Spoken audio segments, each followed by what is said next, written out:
Assalamualaikum warahmatullahi wabarakatuh. Apa kabar Ananda semuanya? Semoga kita selalu dalam lindungan Allah Subhanahu wa taala. Amin. Bersama saya Ramlah Lubis, kita akan membahas materi layanan lembaga perbankan dan keuangan mikro untuk KD 3.12 menerapkan letter of credit dan 4.12 merumuskan letter of credit. Adapun tujuan pembelajaran kita pada pertemuan kali ini adalah siswa dapat menerapkan dan juga merumuskan letter of credit. Sebelum kita masuk ke materi inti untuk pembelajaran hari ini, ada baiknya kita ketahui ada beberapa jenis layanan di perbankan. Yang pertama, layanan jasa lalu lintas pembayaran. Contohnya adalah letter of credit, baik dia konvensional maupun syariah. Yang kedua, bank garansi, termasuk juga dia di sini konvensional dan juga syariah. Yang kedua, layanan jasa pembiayaan. Contohnya adalah leasing dan modal ventura, ya, termasuk di dalamnya adalah konvensional maupun syariah. Yang ketiga, layanan jasa untuk masyarakat. Ini contohnya ada dua, yaitu pegadaian dan juga asuransi, ya, baik dia pegadaian konvensional maupun juga syariah. Baiklah Ananda semuanya, kita akan lanjut ke materi inti mengenai letter of credit. Antara lain mengenai pengertian, ya, apakah yang dimaksud dengan letter of credit. Tapi sebelumnya Ibu akan jelaskan sedikit mengenai peran dari lembaga keuangan. Lembaga keuangan berperan penting dalam kegiatan perekonomian di Indonesia. Jadi lembaga keuangan didirikan dengan tujuan untuk membantu pelaksanaan pembangunan ekonomi nasional dalam rangka meningkatkan pemerataan, pertumbuhan ekonomi, dan stabilitas nasional, sehingga tercipta kesejahteraan masyarakat, ya nak ya. Kemudian salah satu bentuk layanan jasa yang bisa diberikan oleh lembaga keuangan yaitu berupa layanan untuk lalu lintas pembayaran seperti letter of credit dan juga bank garansi, ya. Jadi fungsi dari kedua layanan ini sangat membantu, ya, dalam perekonomian nasional kita, ya nak ya.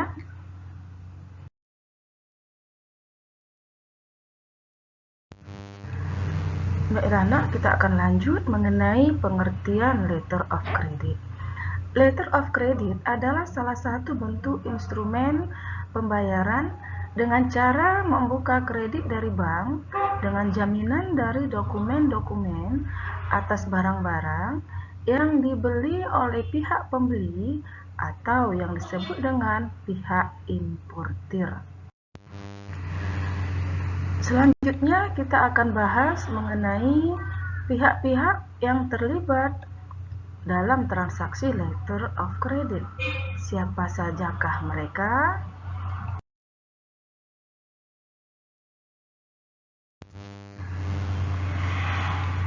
Yang pertama, aplikan ataupun pemohon adalah pihak yang memohon untuk diterbitkan LC, yang dalam hal ini kita sebut sebagai pembeli ataupun importir.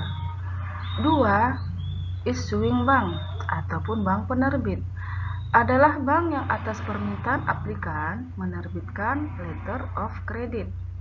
Tiga, beneficiary ataupun penjual adalah pihak kepada siapa LC diterbitkan atau diperuntukkan, yang dalam hal ini adalah pihak eksportir.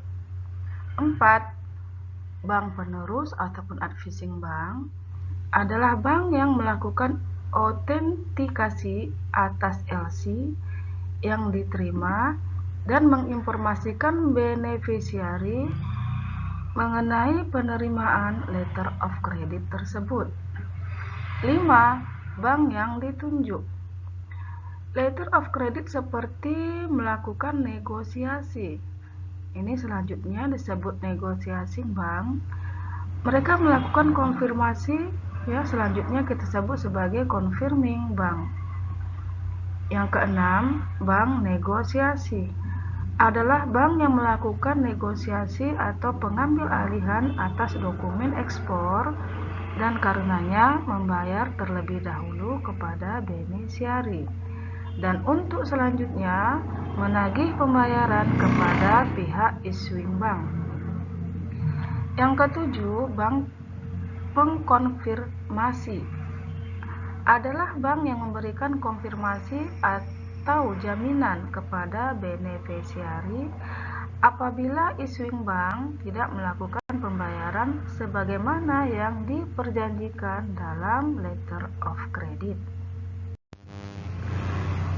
Selanjutnya kita akan bahas keuntungan letter of credit.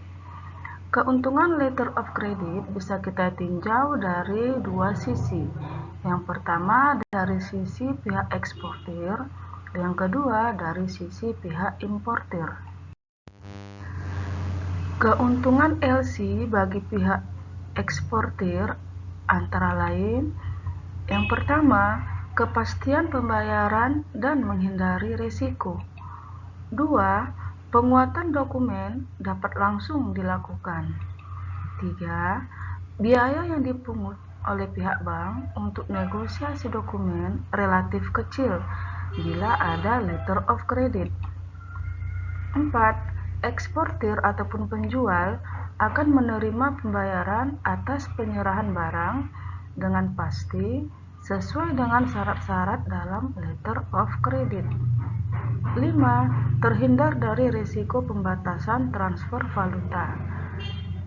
6. Kemungkinan memperoleh uang muka atau kredit tanpa bunga. Itulah keuntungan LC bagi pihak eksportir. Berikutnya keuntungan LC bagi pihak importir. Yang pertama, pihak eksportir menjadi percaya bahwa barang yang dikirim pasti akan dibayar. 2. Pihak importir akan menerima barang dan membayar dengan harga pasti sesuai dengan syarat-syarat dalam letter of credit. 3. Letter of credit merupakan jaminan bagi importir bahwa dokumen atas barang yang dipesan akan diterimanya dalam keadaan lengkap dan utuh karena telah diteliti oleh bank yang sudah mempunyai keahlian dalam hal itu. 4. Pihak importir dapat mencantumkan syarat-syarat untuk pengamanan yang pasti akan dipatuhi pihak eksportir agar dapat menarik uang dari LC yang tersedia. Itulah nak keuntungan LC bagi pihak importir. Ibu rasa bisa dipahami ya nak ya. Baiklah nak, kita akan lanjut materi kita berikutnya mengenai jenis-jenis letter of credit. Meminta benar-benar dipahami untuk materi kita ini ya nak ya. Ada 10 jenis-jenis dari letter of credit. Antara lain yang pertama, revocable LC. Merupakan LC yang sewaktu-waktu dapat dibatalkan atau diubah secara sepihak oleh pihak opener ataupun issuing bank tanpa membutuhkan persetujuan dari pihak beneficiary. 2. Irrevocable LC. Ini merupakan kebalikan dari revocable LC, di mana isinya tidak dapat diubah ataupun dibatalkan secara sepihak, kecuali atas sepengetahuan dan persetujuan para pihak yang terlibat, misalnya importir, issuing bank, confirming bank, negotiating bank, maupun eksportir jika ada ya nak ya. 3. Irrevocable and confirmed LC. Ini merupakan jenis LC yang paling terjamin keamanannya dari sudut penerima LC ataupun beneficiary. Kenapa? Karena pembayaran ataupun pelunasan wesel ditarik atas LC ini dan dijamin sepenuhnya oleh opening bank yang merupakan maupun oleh advising bank, ya. Jadi bila segala syarat-syarat telah dipenuhi serta tidak mudah dibatalkan karena sifatnya yang irrevocable. 4. Clean Letter of Credit. Ini merupakan jenis LC yang tidak mencantumkan syarat-syarat lain untuk penarikan wesel.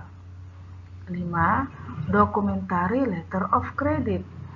Penarikan uang ataupun kredit yang tersedia harus disertai dengan dokumen-dokumen lain sebagaimana disebut dalam syarat-syarat Letter of Credit. 6. Documentary LC dengan red clause. Ini merupakan jenis LC yang pihak penerima diberi hak untuk menarik sebagian dari jumlah LC yang tersedia dengan penyerahan kwitansi biasa atau dengan penarikan wesel tanpa memerlukan dokumen lainnya. Sedangkan sisanya dilaksanakan seperti dalam hal dokumentari LC. 7.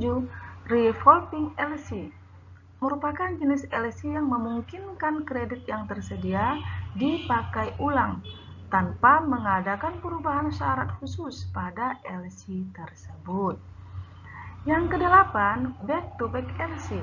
Ini merupakan jenis LC yang pihak penerima biasanya bukan pemilik barang, tetapi hanya sebatas perantara. 9. Transferable LC merupakan jenis LC yang pihak beneficiary berhak meminta kepada bank yang diamanatkan untuk melakukan pembayaran ataupun akseptasi kepada pihak bank yang berhak melakukan negosiasi. Dan yang terakhir, yang ke-10 adalah standby LC. Merupakan jenis LC yang pada umumnya digunakan sebagai standby oleh pihak beneficiary atau pihak bank atas nama nasabahnya. Itulah ya 10 jenis LC yang harus kita ketahui dan kita pahami. Cukup sekian pembelajaran kita pada hari ini. Semoga dapat bermanfaat. Wassalamualaikum warahmatullahi wabarakatuh.